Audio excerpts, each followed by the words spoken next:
Bagaimana kalau orang yang adzan tersebut misalnya tidak suci, harus berwudu atau tidak? Karena kalau kita lihat di Bantul ini ada banyak fenomena. Dia sudah datang ke masjid, belum pakai sarung, sudah adzan. Begitu sudah adzan, keluar, mulai, oh Pak, kok sarung? Dan ternyata belum wudu. Kemudian baru berwudu. Jadi dia yang adzan, tapi dia yang telat. Itu yang semacam ini sering kita jumpai. Saya tidak tahu kalau di Serandaan ono apa ora. Kalau Serandaan itu kayaknya tidak ada. Tapi kalau di daerah Pedak, di Gunung Saren itu ada. Ya. Saya pernah lihat soalnya. Tapi tidak ngambil sarung, cuman belum wudu. Sik tak wudu sik. Ya. Ya, selatan keluar. Baik.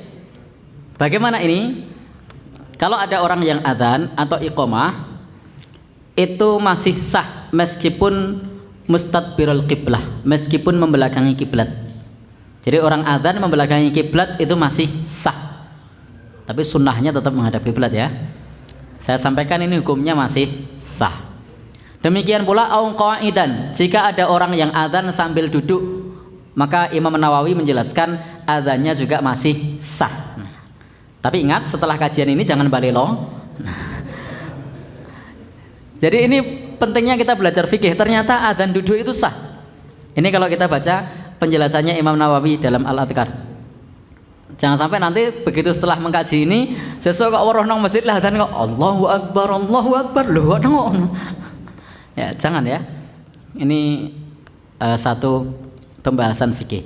Demikian pula kalau adzannya tersebut sambil berbaring, itu juga sah.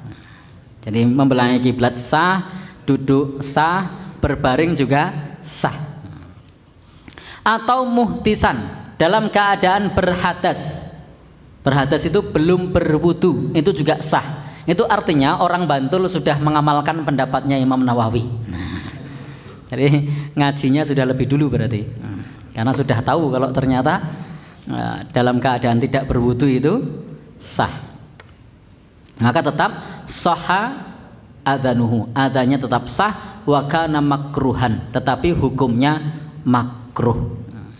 Bahkan jika adzannya di luar masjid, Imam Nawawi mengatakan, ini nanti kontroversi nih, tapi tak waca poro ya, tak baca aja. Jika adzannya di luar masjid seperti di menara, maka orang yang junub pun sah adzannya. Itu beliau mengatakan seperti itu. Tetapi di sini hukumnya makruhnya lebih lagi. Jadi makruhnya lebih lagi. Jadi makruh itu ada dua, ada makruh tanzih, ada makruh tahrim. Makruh tanzih itu yang makruh, makruh tahrim itu yang lebih dekat kepada haram. Jadi makruh yang dekat kepada haram. Baik, Bapak dan Saudara yang berbahagia yang dirahmati Allah Subhanahu wa taala, ini terkait mengenai masalah fikih adzan. Di dalam adzan memang tadi disebutkan oleh sebagian ulama harus laki-laki yang balik.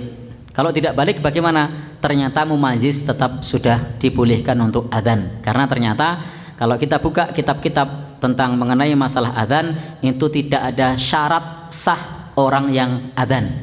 Jadi kalau dia sudah mafhum, sudah paham masuk waktunya sholat, maka dia sah untuk adzan. Lu tadi balik itu keutamaan. Sudah balik, sudah dewasa itu keutamaan. Tetapi kalau ternyata mumayyiz itu sudah bisa membedakan mana yang baik dan yang buruk, maka adzannya tetap sah. Maka juga kita sering menjumpai anak-anak TPA kadang diminta adzan. Ternyata mereka sudah belajar fikihnya bahwa itu adalah boleh.